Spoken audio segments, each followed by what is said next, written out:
So I need to try and make some sense of what you're telling me. The company is called Margin CFD. Okay. Let me just make a note of that. So that's yeah, sure. Go ahead. margin as in MARGIN. Yes, Charlie Foxtrot Delta. Charlie So Foxtrot as Delta. I see here, you have invested with them back in April 11th of 2019. So that company was operating as an illegal market maker. Like what I've mentioned, instead of actually putting your funds in the market and trading fairly, what they did was they took your money and opened an account under your name with blockchain, placed your funds into a cold storage Bitcoin wallet for mining, and they've been trading from those funds from April of 2019. Now, can I ask Ian, because it doesn't seem like you are aware that they've opened an account with blockchain under your name, are you? No, I do remember that a friend sent me a text and said, "What do you know about this? Is it real?" And I joined it. Okay. Do your records tell you how much I originally put in? We don't have any of your records with them, but we do have your records with us when they opened your account with us. Yeah. I can see how much they have put in your account, but as far as your investment with them, we don't have any access to that. Okay, so how much did they put in my account originally then? They have placed, they have used, oh, hold on, let me just check and see. This was 2,500 pounds is what they initially put on your account. 2,500 pounds. Okay, that's really strange because when I mean, I can't remember now who I opened the account with. I was just looking on my phone to see if I'd saved their details. I can't find anything for Margin CFD, but what I originally put in was 250, not 2,500. Their initial investment, yes, that's right. I have also spoken to some of their other investors, so I'm really not sure if they have consolidated the funds of all their investors and just randomly opened an account under their investor's name and just put money in there, or they've actually invested the funds which you've originally invested with them. But the fact that they have been doing illegal trading and a lot of fraudulent transactions, I would not wonder if they have invested more than what you've invested under your name. But if I may ask Ian, when you invested with them, did you supply them with KYC documents like a valid ID or a proof of address? I think I did, but you're going back a couple of years, so I can't remember. Right, but most probably you did, because I'm thinking that's maybe what they have used in order for them to be able to successfully open an account under your name with blockchain. So what's your web address? Is it blockchain.com? Blockchain.com, yes, that's right. So since you mentioned that it's not you authorizing anyone to withdraw from your funds, what I'm going to do right now is to put a temporary block on the account for the account not to be used in unauthorized transactions, okay? But we do have an authorization to release these funds to clients such as yourself, provided that you're able to show any proof of your investment with Margin CFD. An email, a welcome email, correspondence, or a copy of your deposits to them. That will do, any of those. I need to attach that to your file here with us to establish ownership of the account. And then once that's established, we'll be able to release these funds over to your side.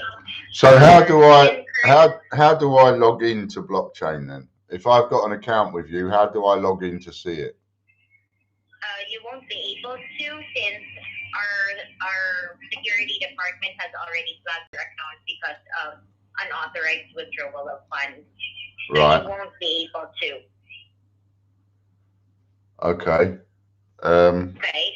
Now, that 2,500 from April 11th of 2019 has already made profits out of Bitcoin mining because they have invested the funds in Bitcoin mining, which basically doubles the amount of Bitcoins in an account every 6 months. And apart from that, they have used those funds and traded on those funds for quite a few years now.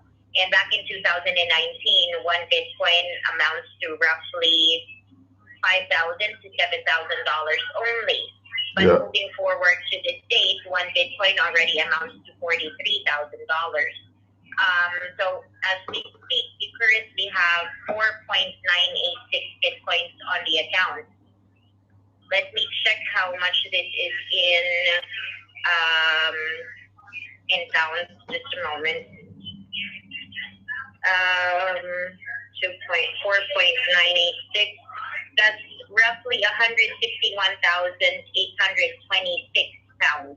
But do not quote me on the fiat amount because, as you know, Bitcoin prices vary every day. It keeps changing. But as of this day, it's 161,826 pounds. Now, we would be able to release these funds over to you, provided that you'd be able to show proof of ownership of the account. Like what I said, an email from Margin FD will do, or any correspondence, or if you were able to save a copy of your deposit to them, then I can attach those to your file here with us. And then we can transfer these Bitcoins over to your site. But as you know, banks do not accept Bitcoin deposits. So you would need your own personal ledger, a cold wallet of your own, and your own cryptocurrency exchange account where you can convert Bitcoin to regular currency so you can directly transfer it to your bank account if you wish to. Do you have those already? Do you have those set up already? I have a Bitcoin account somewhere. Which exchange would that be? I have absolutely no idea. Because you need a verified cryptocurrency exchange account, or else they would not let you withdraw or transfer any funds to your bank account. So you need to make sure that you have a verified account. Now, if you don't have your personal ledger, I'd be more than happy to walk you through in setting up one. There are two types of wallets, Ian, a cold wallet and a hot wallet. Now, we do recommend using a cold storage wallet, a hardware wallet, because that's the more secure type of wallet.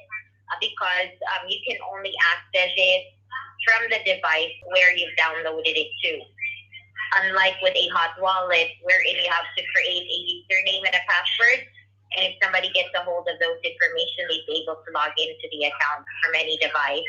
So what's good about a cold storage wallet is that it is saved on your own device, so that makes sure that it's only you who will have access to it.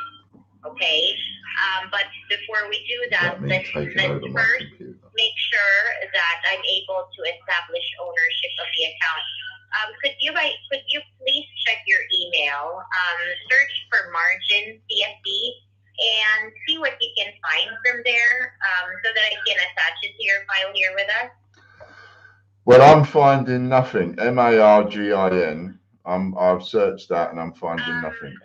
Which company did you invest before? Because what I'm thinking is these scam companies, they actually keep changing names. I can check if that was their previous name or they changed to that name, if they are in any way related. Well, I can go back several years in my email and I'm not seeing anything for Margin at all. Okay. Could you check which company you invested with before? I have no idea. I don't know what their name is. I can't find anything in my iPad, so. Okay. How about and I was quite ill at the time.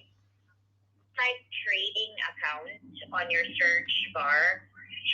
Welcome trading account. Maybe you'll be able to find any. All right, well, I'll have a look. Welcome trading account. Well, I'm just searching the word trading at the moment. Let's have a look. Okay. All right. And check for correspondence back in 2019. Okay, searching.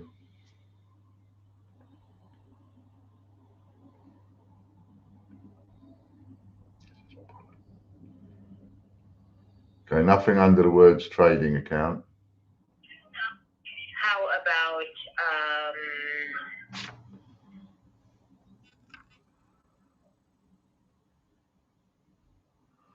And I know I corresponded with them by email, but so you know that you did invest somewhere, correct? yeah. How about try only CFD? CFD. No results found for Or that. try 250 pounds. You mentioned that you've only invested 250 pounds. Try typing that. Or thank you for your deposit, maybe. No results for that. How about thank you for your deposit? For your deposit.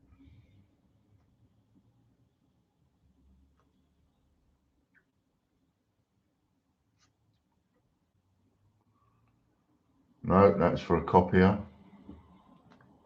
Also for trading, you didn't find any, just the word trading? No, I didn't find anything. I'll try the word investing. Okay. Oops, wrong spelling.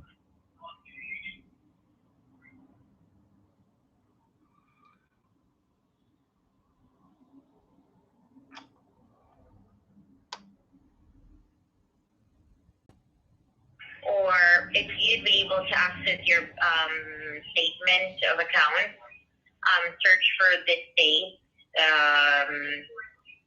April 11, 2019. Check your deposit.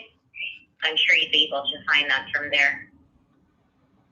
April 2019. 11, most probably within that week. April 11, 2019.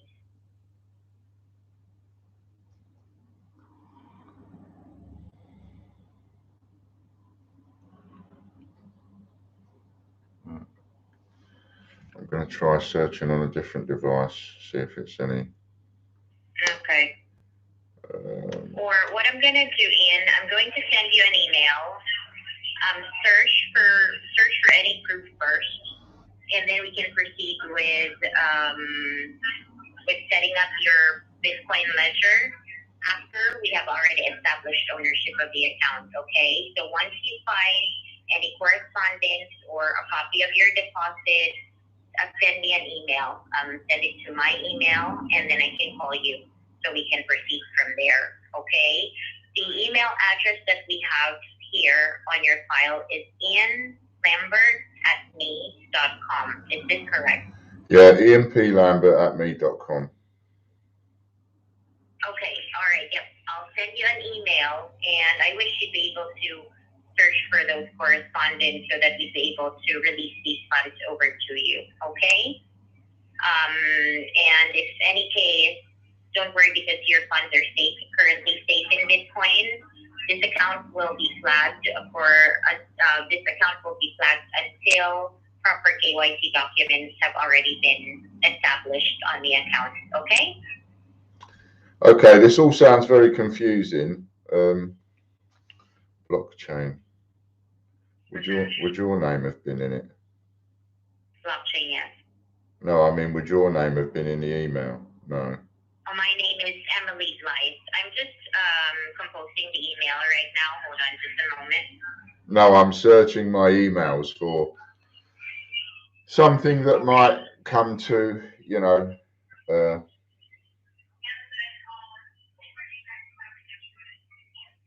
that might be one of these words. What else would they have used? I mean, is it Forex? Could be Forex, yes.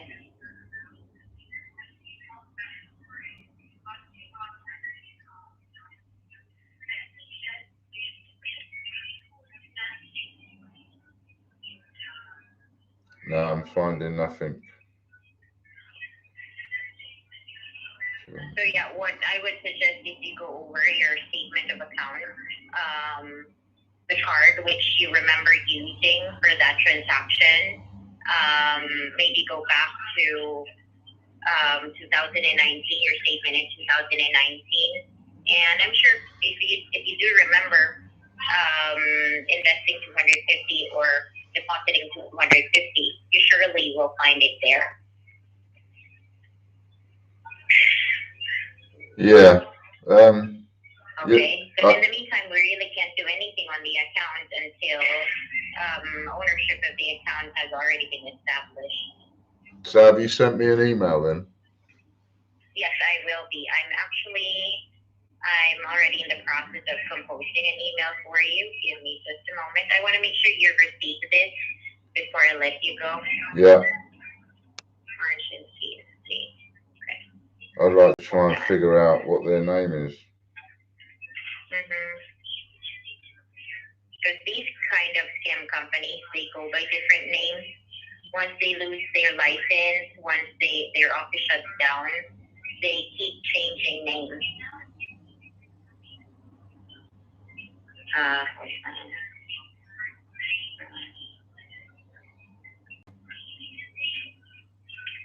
This was April 2019.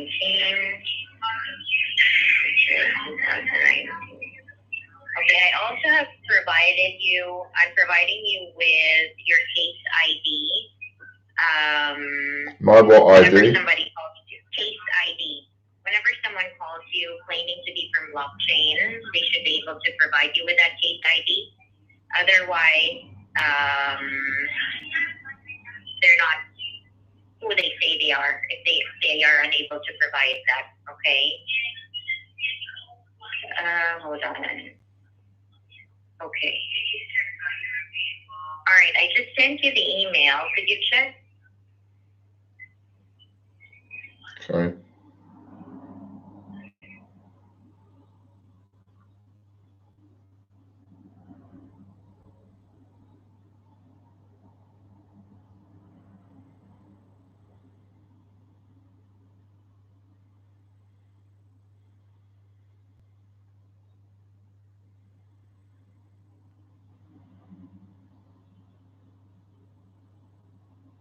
You got it? No. Could you check if it's not in your inbox? I'm just checking them all. I'm just checking them all now. Okay.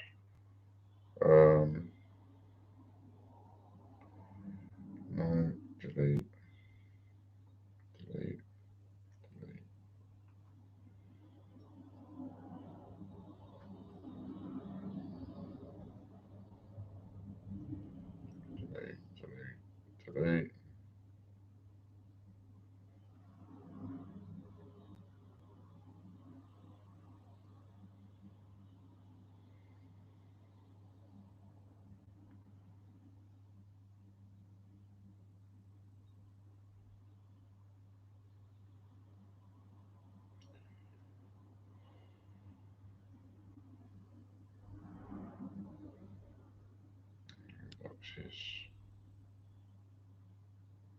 No.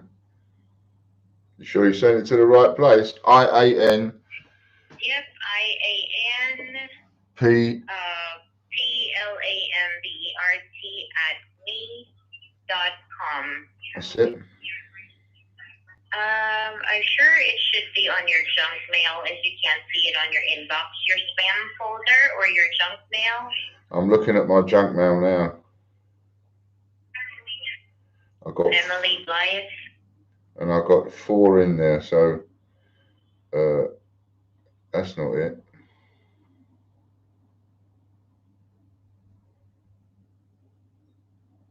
No, there's no email from you. Okay, hold on. Let me resend it. Hold on. If it's leaving your end, it's not arriving my end.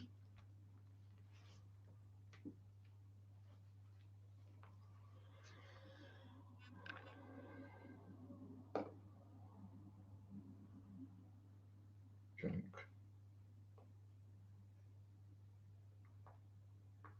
Okay,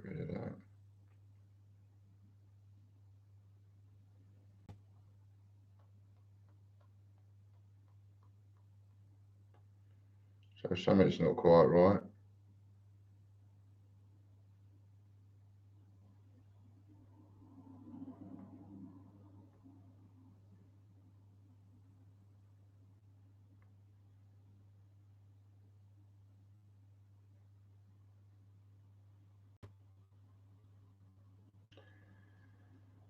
Can you check? I resent it. Okay.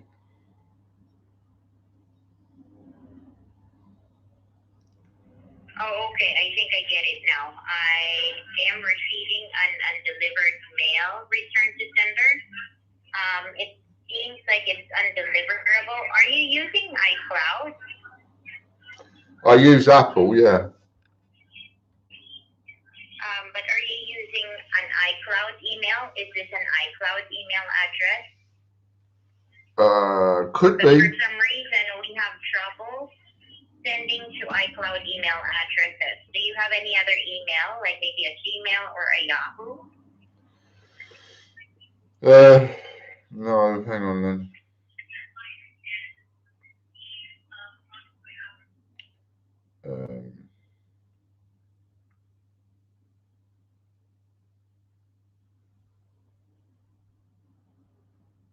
Other email would I use?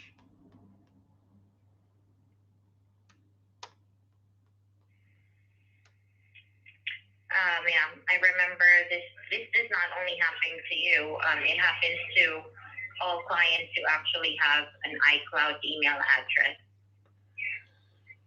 For some reason, iCloud has some restrictions. Okay, so how does somebody then prove that it's them if their email address doesn't match what's on your system? Say that again. How does somebody prove who they are if their email address doesn't work on your system? That's the reason why we need a copy of your investment with margin CFD. Any proof of investment or an email with your name, because obviously it's only you who would be able to access that from that loan. It's been a long time already, so somebody who's not you won't be able to get a hold of those documents anymore. Right. Okay, you can try Ian at changechecker.com. Say that again, Ian at changechecker.com. Would you spell it to me? ChangeChecker. CHECKER. CHECKER.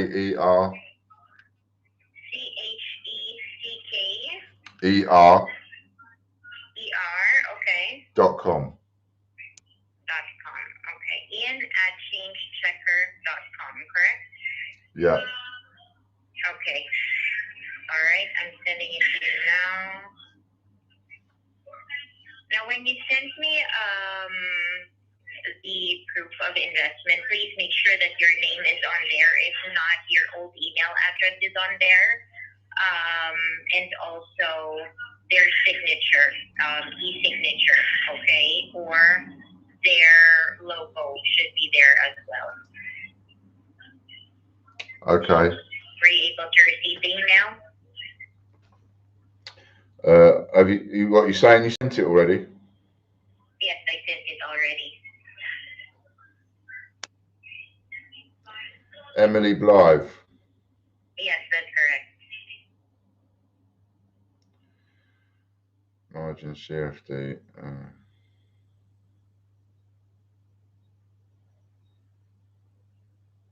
Okay.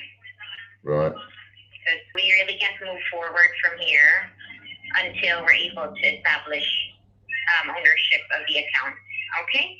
So yeah, just send me an email and I'll get back to you once you're able to submit the requirement, okay? Okay, so just to be clear, so I can make a note of this, what exactly is it that I need again? What exactly do I need to reply with?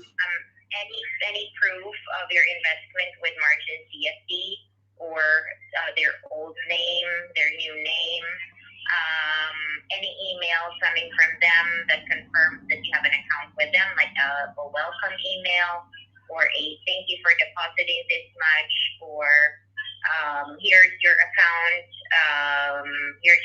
details, emails like that, which serves proof that you did invest with them. In your email, it says that they've been dissolved. Yes, that is correct. But their license has been revoked and their office has shut down. But online, their website is still there. Yes, that's what scam companies does. Their website is still there, but their clients would never get anything out of their investment. Okay. Okay. Yep. Okay. All right, so if I can find an email, I'm to get back to you. Okay, sure. All right. Well, you have a great day. Talk to you soon. All right. Thank you very much. Bye-bye.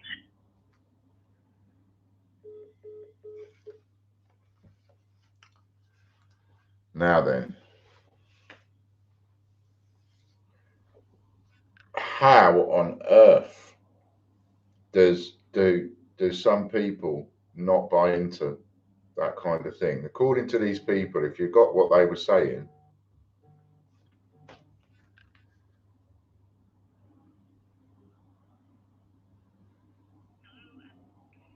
hello, Ian speaking.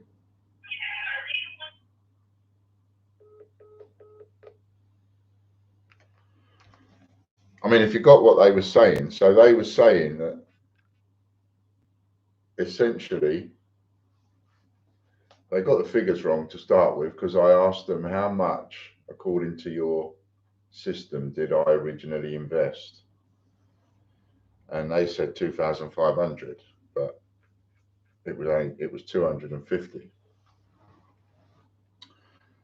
and that only came about because you get these online and newspaper adverts that say things like this TV celebrity or that TV celebrity was on Good Morning and they were showing Phil Schofield how much money they're earning, and they're doing it automatically and earning, fortunes, and they don't have to do anything because this system automatically buys and sells your shares for you. And a friend who's a bit elderly, I think in her 60s, contacted me and said, what do you think of this? Is this any good? And so I thought, well, I don't know. So I joined it to see. And it was around the time I ended up getting ill. So what with the operations and then because that went on for quite some time, and then the heart attacks and one thing and another. So the illnesses got sort of spread over about 3 years. And but I do remember joining this, and I put 250 quid in, and I was playing about with buying these shares and buying those shares and selling this share and selling that share. And the interesting thing is that no matter what I did at the time, I remember me and John talking about it, and me saying to John, I'll let you know how this goes. And like I say, I got ill and everything, and so it all started going out the window. I used to get regular phone calls from these people as well, wanting to help me with my investments and wanting me to put more money in and wanting to help me, tell me which stocks to buy and one thing and another. And I don't like that. I don't like somebody pointing me towards a specific stock, because what happens if I buy the stock that you tell me to buy and it doesn't work? What's your what kind of guarantee you're going to give? Because if you can't back it up with anything, then you shouldn't be able to tell people which ones to go for, if you see what I mean. And it was all very reminiscent of when I was in Vegas, because when you go into some of these places in Vegas, a lot of these places, a lot of the casinos, a lot of places in Vegas, you have fruit machines in a huge circle, and then right in the middle on a platform, you'll have a woman or a bloke. Most of the time it's a woman, and it's an attractive woman as well. And that woman's job is to get you to put money into these machines. So you've got all these machines going around in a circle, And as soon as she sees you coming near a machine, she's going to tap one. She's going to go, here you go, this one. I reckon you can play this one. And if you lose, well, you know, you can't win them all. And if you win, oh, see, I told you which one to play. You know, that's worth a tip, because it's all tips out there. So they're vying for tips all of the time, because that's how they make their wages. And so they make their money. And so they're telling you which one to play, you know, and which is a bit in itself, it's a bit sort of scamified, really. It's a bit scammy, but you sort of get it, you know. Well, it's a bit like that. I don't like people saying you need to buy that one, because it's like, well, it's like somebody telling you which horse to back that one, and you put your money on it and it loses. It's like, well, you told me to bet that one. Yeah, well, they don't always win.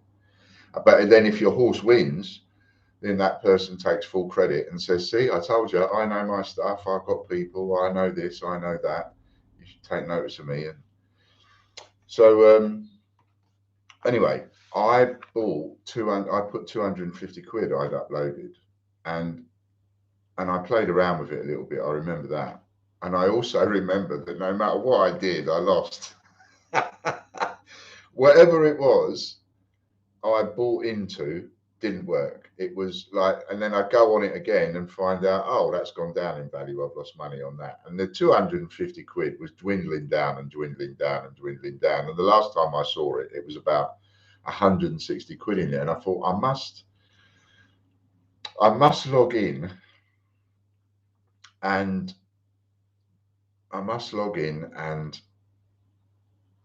take that money out. And as I say, illnesses took hold and one thing and another, and I never did. Since then, I've had several phone calls from people like that lady there, purporting to be from some kind of investment company, telling me that the original people that and they've got my name, because they're phoning me up and calling me by name. And they phone me up and they tell me that they give me this story about, as she just did, about them doing something wrong and doing something illegal and all the rest of it. And your money was put in this account or that account. In this case, it's been put into their account with a Bitcoin ID and all the rest of it. And Mr. Lambert, you've got a lot of money. Now, the last time I did a video, I managed to get the video going whilst I was having the phone call. The last time I did that, they were telling me that I had 20 or 30,000 pounds to come. Some of you might remember that. Now they're telling me that I've got somewhere in the region of about 160,000 pounds. And I don't believe it for a second. Not for 1 second do I believe that that phone call was real. Not for 1 second do I believe that I've got 160,000 pounds. But it does get my brain going, because it's like, I always ask the question, why and how? How are you doing that? You know, why are you doing that and how are you doing that? Well, the why is for the money, but how? How do they know my details? How do they know I invested in this company? Or not invested in this company, but put money into stocks and shares. They just get the amounts wrong, but they know that I did it. They know that I went online and I put money into something. I mean, that's just mental, isn't it? How do they know all this? And how do they get away with it? You know, we've all got, I say we've all got jobs, not all of us have got jobs, but we've all got, you know, we're all busy, aren't we, in our lives, right? So to take that kind of time at half an hour and talk to me on the phone, that almost comes across as plausible, because you'd think, why would anybody spend that amount of time talking to you if it's just a scam? And then, so now you've got the part of your brain, as I have right now, there's a part of my brain that's arguing with myself, going, no, Ian, that must be real. It must be real, because what do they have to gain out of it? Well, the last time I had a conversation like this, what they actually wanted to do was they wanted to take over my computer. They wanted to I'll show you how to do it. What we need to do is you send us we'll send you a link, and then this will allow us into your computer, and we can show you, and we'll do it for you, which is like what's called remote assistance. And remote assistance became quite a big thing many years ago, and then it just exploded into nothingness because, you know, so many people were getting screwed over with remote assistance. Remote assistance means that I give you a link, you click on that link, and suddenly I've got access to your computer. So I'm using my mouse here on my screen, but what I'm seeing on my screen is what you can see on your screen. It's your computer. So when I click on documents, I'm seeing your documents. When I click on pictures, I'm seeing your pictures that you've uploaded to your computer. That's what remote assistance is. So yes, you can sit back like that and see the mouse flying all over the screen where I'm just clicking and doing this and doing that and showing you how to do something like a friend or an uncle or something like that who doesn't know how to use a computer very well. I can take over your computer and I can do it for you. I can go, look, you know, maybe I'm going to show you how to log into the Great British Coin Hunt or changechecker.com. So I go, look, this is where you need to go. You go up here, type in www.changechecker.com. Yeah, now we're on the page, and the page appears in front of you because I'm doing it here, remember, on my mouse, my keyboard, but it's your computer I'm looking at. So then I go, right, click here, log in, and then you're seeing where the mouse goes, and you're going, oh yeah, that's where it is. And I go, right, now you need to put your password, your name in, you put your username and your password. So of course, if I'm helping you do it, you're going to tell me these things. You know, I'll go, well, look, don't worry about it. Just give me username and password so I can show you how to log in, and I'll show you how to set an item for sale, and I'll show you how to do this and do that. And then when we're finished, you can just change your password. Well, if I'm your mate or your nephew or something, you're going to go, oh, right, yeah, no worries, Ian. And you'll tell me. And again, I'm using my mouse and I'm using my keyboard, and I log in for you. You can see me do it on the computer. And now I'm showing you how to do things. But now I've got that login. Not only have I got that login details until you change it, but whilst we're doing it, I have access to your entire computer. So I can go in and I can look at the history. I can look at everything you've ever clicked on. And if that includes going to the bank, right, clicking on a bank or a financial thing, or PayPal, for example, I can click in your history, go to PayPal, whereby most people nowadays, lazy as we all are, you have your password saved in your computer. So all I have to do is double click on the blank username or email bit. Your email will pop up. I click that in, and the password, boom, goes in automatically because you've saved it to your computer. Now I've got access to your PayPal account, just like that. And I can withdraw the money out of your bank account, and I can add a new bank account to your PayPal account, my account. I can then withdraw your money into my bank account. And before you know what's happened, it's like you've been fleeced, literally that quickly. And if the computer is saving the password, etc., and the login details for your bank, and imagine you've got 20 grand sitting there in the bank, and suddenly now I've got access to that. I get in, I log into your bank, I go, oh, set myself up as a payee and send that money from your bank to mine. It is that easy. It is that easy to do it. I remember, how many years ago is this? I remember 20 to 22 years ago, somebody that I employed that turned out to be a wrong one. Actually, it was the person who sent me to the cleaners for $250,000. Never forget that for the rest of my life. Anyway, and it should have been an alarm bell to me at the time because I understood nothing about computers 20 years ago, even though I had taken a course when it was the old MS-DOS, but I never really got to grips with it. Anyway, I digress. And it was in the days when, right in them days, 20 years ago, you'd have your big standalone computer, a huge tower. I used to call it a tower, didn't I? Your computer tower. And it would have a drawer on it for the CD. So you press the button and the drawer opens and you put your CD in and close it, and that CD could be like to save things on and whatever, right? Or if you're going to put a new software on your computer, you would have a disk and you'd put it on that and it would go. And he said, watch this. I'm on the phone to him. He said, you sitting by your computer? I said, yeah. He said, watch this. Now, you'd obviously done something to be able to set this up. You can't just do it to somebody. I can't suddenly just do it to that person over there. I need to somehow get in. But he'd been around my house, etc., and he'd used my computer. So he'd obviously done something. But I'm talking to him on the phone, and he said, watch this. And suddenly the drawer, the CD drawer on the computer tower is opening and closing and opening and closing. And then the mouse is moving on my computer. And he's clicking on things. And he said, that's me doing that. And that was mental. That was like, that just blew me away. That did, you know.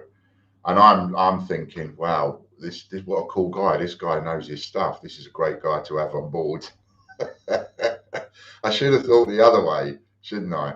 Well, why is he showing me this stuff? This is perhaps not a cool guy to have on board. Perhaps he's going to do something later on and fleece the arse out of us, which he ended up doing. But I never forgot it, you know, and that was 20 years ago. That's what people could do 20 years ago. Imagine what they could do now. So watching this video, you almost can't tell whether that's a scam or whether that's not a scam. And all you can do is go by your own, if any of you get a phone call like that, all you can do is go by your own intuition and your own knowledge, right? And your own facts. Fact number one, yes, I did join one of those sites. So they know something because they know that I did do that. I invested. They didn't know exactly how much till I told them. They said it was 2,500. It wasn't. It was £250 is what I put in. So that's a fact. That I know. Absolutely cast iron, unshakable fact. I put in £250. Another cast iron, unshakable fact is that I did play around with it. I remember playing around with it when I used to sit on the sofa all of the time. If you remember when I was ill, I did have a play around with it. So I do remember using it, and I do remember people phoning me out. They were constantly phoning me out, going, you know, we'll help you with your doing it and one thing and another. And I never wanted a personal account manager. That's a fact. What's another fact? Another fact is I remember losing money, because I remember that 250 had dwindled down to about 160, 170 quid the last time I looked. Those are undeniable facts.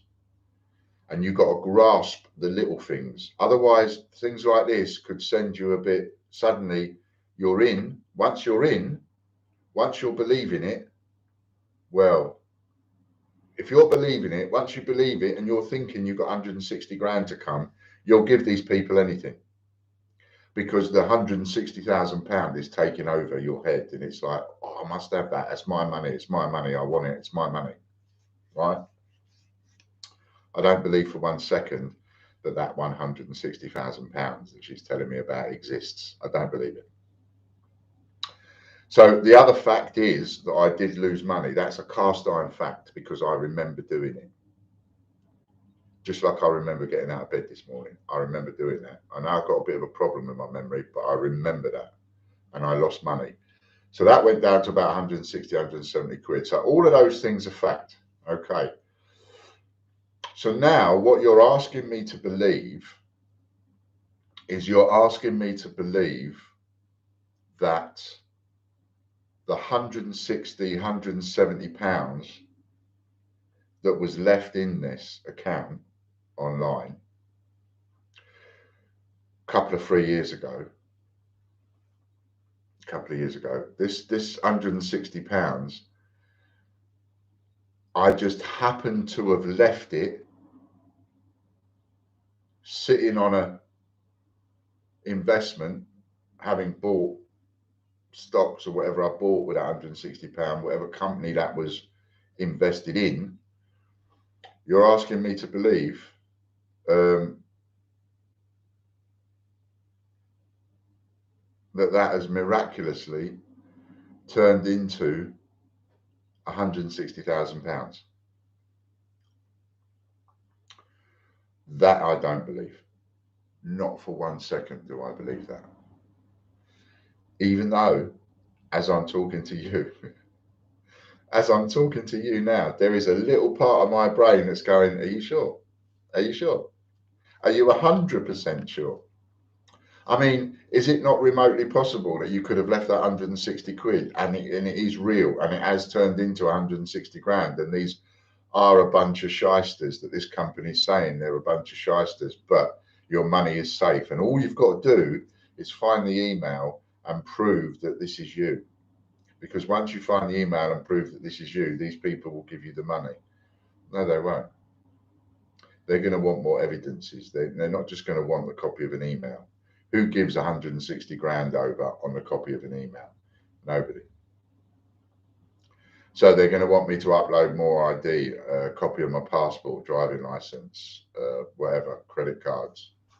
They're going to want me to do something else. So there's more phone calls coming from those people. It's not just going to be dead in the water. But the reason I put the video on, the moment I figured, hang on a minute, this is one of those dodgy phone calls, and I've even started talking about it afterwards, is just because some people that will watch this are, I was going to say, not as clued up as me. That sounds a bit big-headed, because I ain't that clued up. I can still get caught. But some of you are older in years, like I am. And maybe that part of the brain that goes, oh, maybe this is real. Maybe I have got 160 grand to come. You know, maybe that nagging bit is a bit louder in your head than it is in mine. And so maybe some people would really buy into that.